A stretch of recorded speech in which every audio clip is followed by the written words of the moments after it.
Initiating flank development often signals a flexible setup, allowing for later pawn structure adjustments and a solid foundation before committing central pieces.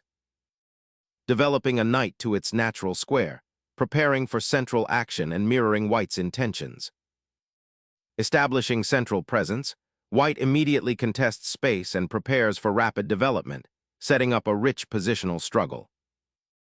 Embracing the fianchetto, black signals intent to control the long diagonal, preparing for a robust kingside structure and potential queenside counterplay. Developing the bishop actively creates immediate pressure, eyeing the f6 knight and preparing for a castling soon. Developing the bishop to g7 completes the fianchetto, solidifying black's queenside control and preparing for castling, a logical response to white's aggressive bishop development. Solidifying the center and preparing for an eventual e4 push, this maneuver neatly supports the d4 pawn. Securing the king behind a solid pawn shield and fanning out pieces for future central engagement is a sound defensive maneuver. Solidifying the center's pawn structure, white prepares to develop their remaining pieces harmoniously. Establishing central pawn presence and preparing for further pawn advances to seize crucial central squares. Preventing the bishop's diagonal retreat, white preemptively shores up the kingside, a subtle yet crucial prophylactic measure against any potential bh3 invasions later. Initiating a pawn confrontation in the center immediately challenges white's spatial advantage and seeks to open lines for black's pieces. This is a dynamic attempt to disrupt white's developing harmony and create counterplay, potentially unbalancing the position and forcing white to react. Capturing on c5 surrenders control of the d5 square for the moment, potentially allowing black to establish a central pawn presence and open lines for their pieces. So be mindful of piece development and pawn structure coordination. Reclaiming the pawn with the king's bishop opens a diagonal, immediately preparing for a potential kingside assault and increasing central influence. Trading queens simplifies the position, steering play towards an endgame where black's bishop pair might become a factor, though white's pawn structure offers a slight advantage for the moment. Reclaiming the queen restores balance and prepares for the inevitable endgame. Suddenly, the bishop occupies a commanding outpost, disrupting black's queenside structure and eyeing the vulnerable d6 pawn. Retreating the rook from the immediate tactical threat allows black to regroup, but it cedes valuable central space and tempo, potentially inviting further pressure from white's bishop and queenside pieces in the developing middle game. Reinforcing the bishop's pressure on the c7 square, this retreat prepares for a potential future pawn push on the kingside, aiming to expand white's queenside space and create more attacking possibilities. Navigating the newly opened lines, black's rook retreats, seeking refuge and preparing to re-enter the fray from a more secure square. This repositioning subtly reinforces the pawn structure, anticipating potential future incursions from white's active bishop.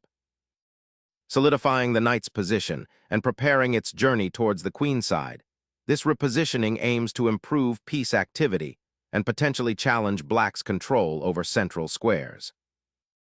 Developing the knight to its natural outpost, nc6 directly contests the e5 square and prepares to support a potential pawn push on c5, aiming to disrupt white's queenside structure. Redirecting the bishop to the kingside aims to increase pressure along the c4-g8 diagonal, potentially eyeing weaknesses if black's pieces aren't optimally placed to defend. Shifting the bishop to a safer square, this pawn advance prepares to challenge white's central control and open a diagonal for black's queen's bishop. Unleashing the king into the heart of the action now, the white monarch ventures forth, creating a powerful opposing force to black's defensive setup and aiming to solidify control over the central files while simultaneously preparing for potential offensive operations. A sensible placement, the bishop now eyes the central squares and prepares for potential maneuvering, a welcome retreat from its previous confinement, and a step towards active participation. Positioning the rook on the e-file allows for a direct engagement with black's central pawn structure, aiming to exploit the semi-open file and potentially pressure the kingside should black's defenses falter. preparing a repositioning of the knight to a more central square. The steed aims to escape the c7 pin and potentially challenge the d4 pawn's influence. The monarch's journey towards the center begins, a cautious advance signifying a shift in priorities from defense to active participation in the unfolding middle game battlefield. Black's pawn push on the queenside aims to create a more robust pawn structure, potentially opening the queenside for counterplay and preventing White's bishops from dominating the long diagonals. It's a solid, if slightly passive, attempt to shore up a potentially vulnerable flank. Unleashing a knight to the 5th rank, White immediately targets the weak f7 square, creating potential for a swift kingside assault and probing Black's defensive structure with an aggressive central placement. Asserting presence in the center, the knight boldly ventures forward, aiming to disrupt White's piece coordination and potentially fork the king and rook if the opportunity arises. This seemingly passive repositioning of the bishop, retreating from the active c7 square, is actually a nuanced attempt to unburden White's queenside and prepare for potential pawn pushes. The bishop's journey back towards the king is not just a retreat, but a strategic regrouping, aiming to free up White's central pawns for forward action while also potentially offering better defensive support should the king become exposed later in the game. It's about optimizing piece harmony and anticipating future pawn structures. Black aims to disrupt White's harmonious piece setup, immediately challenging the advanced bishop on c4 and seeking greater active squares for their own forces. A strategic repositioning to fortify the kingside potential and prepare for a central pawn thrust, simultaneously creating a more imposing presence by rerouting the knight. Black establishes a potent presence on the open c-file, challenging White's slightly uncoordinated pieces and preparing for a potential pawn advance on the queenside. Injecting a cavalry charge onto the queenside, the knight's foray to the edge aims to disrupt Black's carefully constructed pawn chain and create avenues for attack along the open file. The bishop retreats to the queenside, seeking better scope and potentially supporting a pawn push on the b-file, but it sacrifices valuable central control for now, leaving the e6 pawn potentially exposed to future pressure. Unleashing a pawn storm on the kingside, White boldly challenges Black's centralized knights and aims to shatter the fragile pawn structure, potentially opening lines for attacking the vulnerable Black monarch. Challenging the knight's forward position with this pawn push is a necessary defensive maneuver to prevent further infiltration, though it does create a slight weakness on the kingside.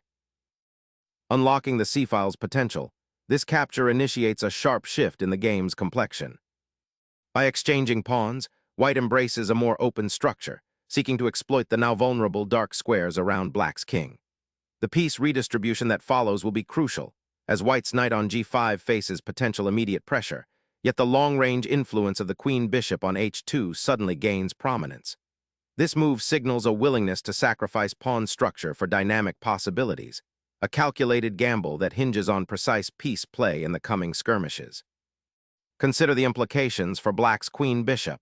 Its defensive capabilities might be reduced as White's pieces converge.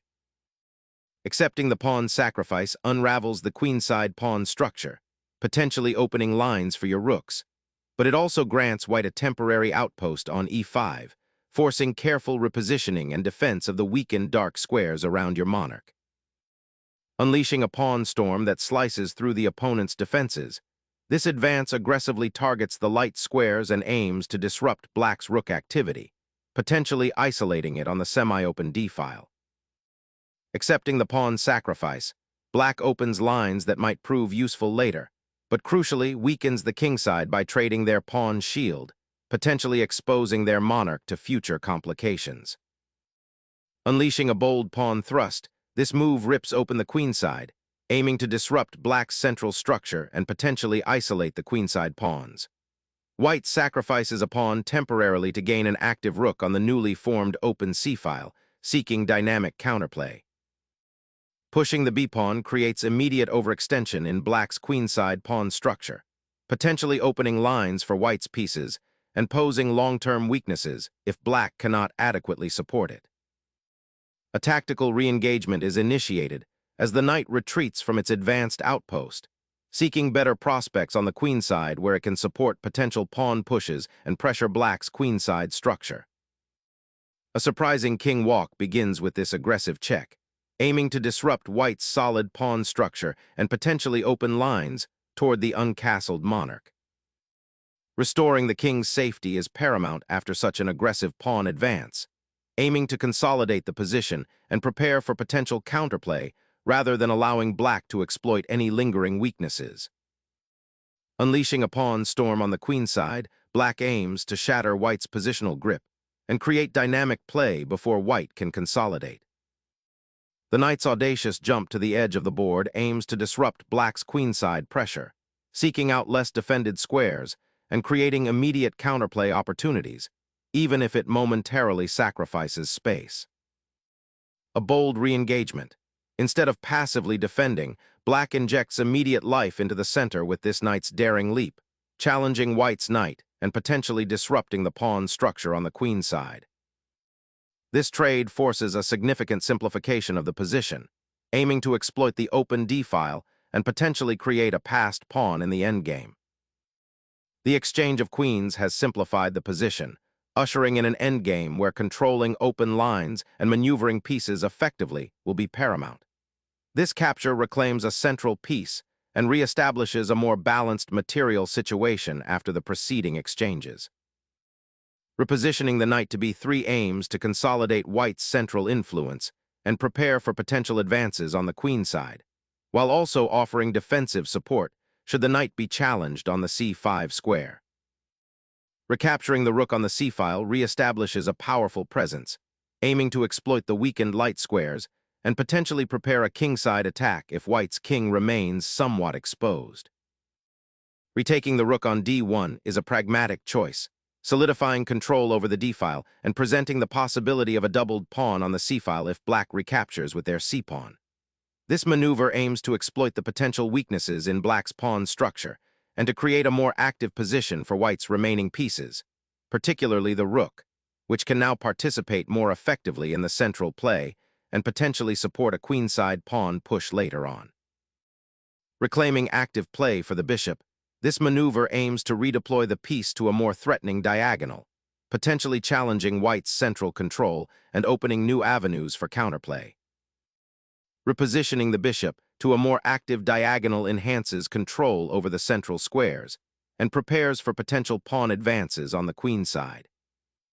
Sacrificing material for central control is a bold proposition here. By offering the bishop, black aims to disrupt white's pawn structure and potentially open lines for their rook and knight, though it comes at the cost of immediate material disadvantage and could leave their king exposed if white consolidates effectively. This is a gamble that hinges on black's ability to generate swift counterplay. Sacrificing the bishop opens a clear path for the rook to dominate the now vacant central files, a crucial shift towards an active endgame initiative. The bishop's relocation to e5 firmly establishes piece presence in the center, preparing to contest the crucial d6 square and potentially initiate a pawn push with f5. Unlocking the **c-file* with this bishop redeployment, white aims to reassert pressure on the open diagonal after the material simplification. This maneuver, strategically repositioning the bishop to **g4** forces black's hand, potentially disrupting their defensive structure.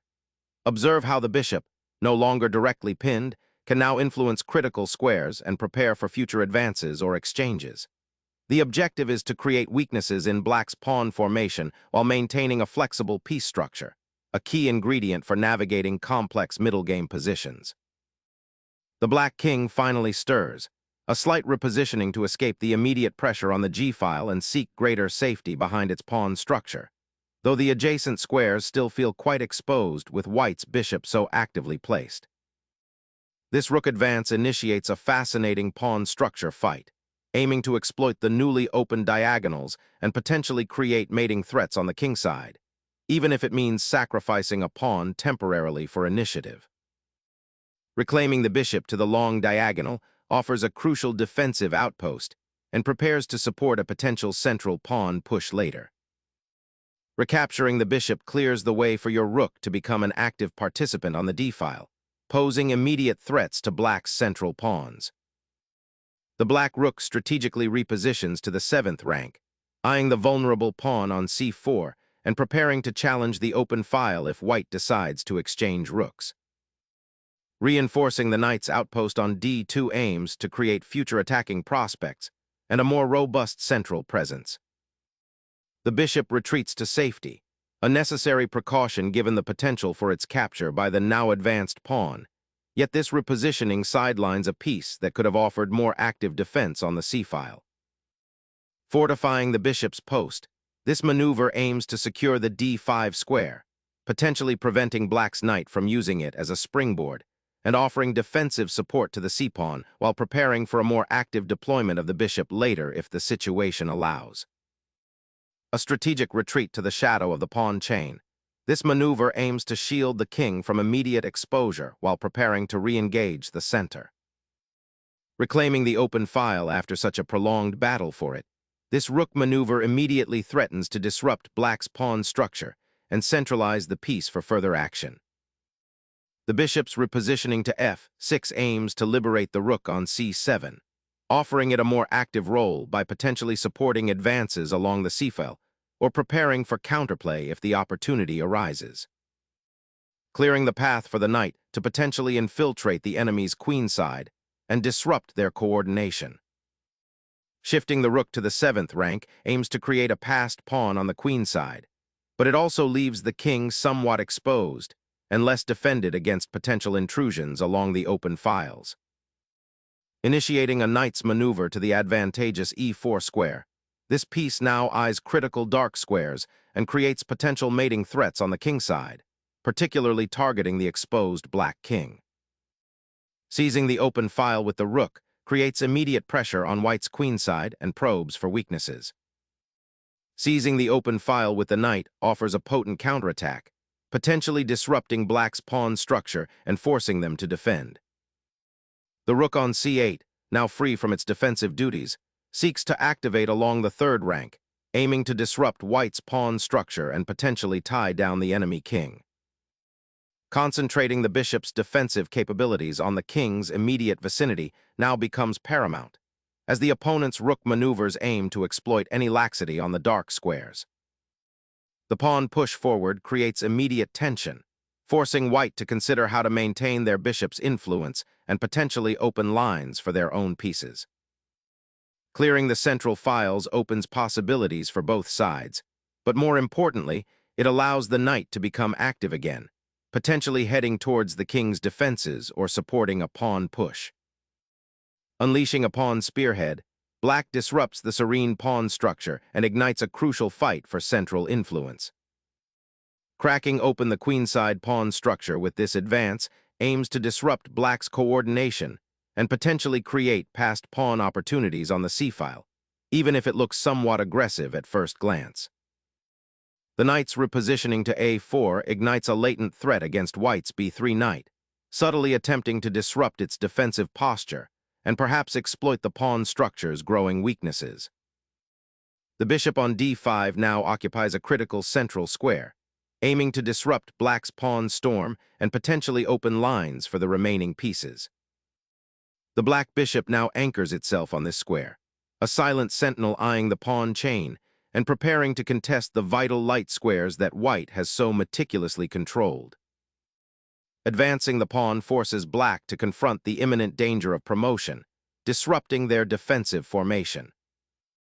Sacrificing the bishop here throws away a crucial defender of the white king, creating significant weaknesses that can be exploited. Initiating a central pawn thrust to seize more space and potentially disrupt black's coordinating pieces is the objective here, aiming to make the b-pawns advance more costly. Sacrificing the bishop to clear the path for the pawn, aiming to create a passed b-pawn while disrupting white's central pawn structure.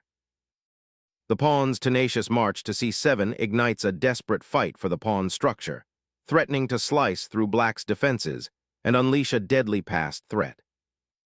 The bishop's capture is a desperate attempt to create a stalemate threat by tying down the white king, but it overlooks the pawn's unstoppable march and the significant material deficit black already faces.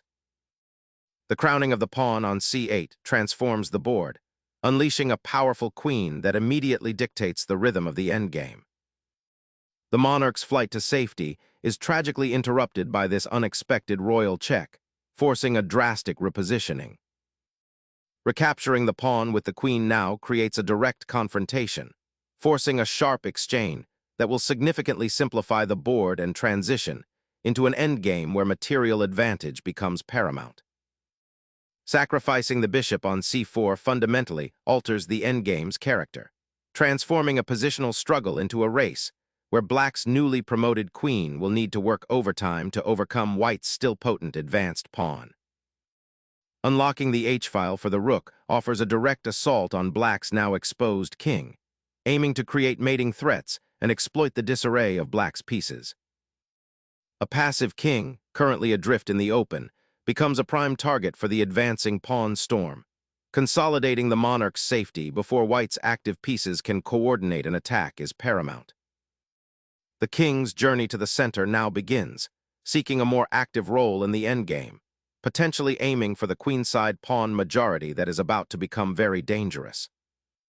Sacrificing the bishop opens a dangerous path for the white king, inviting potential discovered attacks and simplifying the position into a winning endgame scenario for black. Sacrificing the rook to force the king into a deadly mating net. The king, now exposed on the open diagonals, faces a stark reality of potential threats from white's active pieces as the queens depart the board. Recapturing on c5 with the rook solidifies the queenside pawn structure and prepares to contest the open c-file, a crucial battleground in this endgame.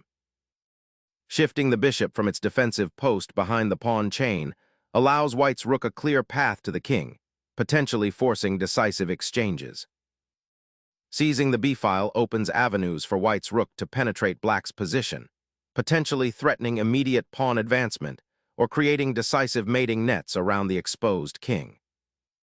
The bishop retreats, a calculated repositioning, acknowledging the queen's recent activity and seeking to solidify defensive structures around the king. Initiating a pawn push to create a protected passed pawn, aiming to advance it towards promotion and potentially decide the game.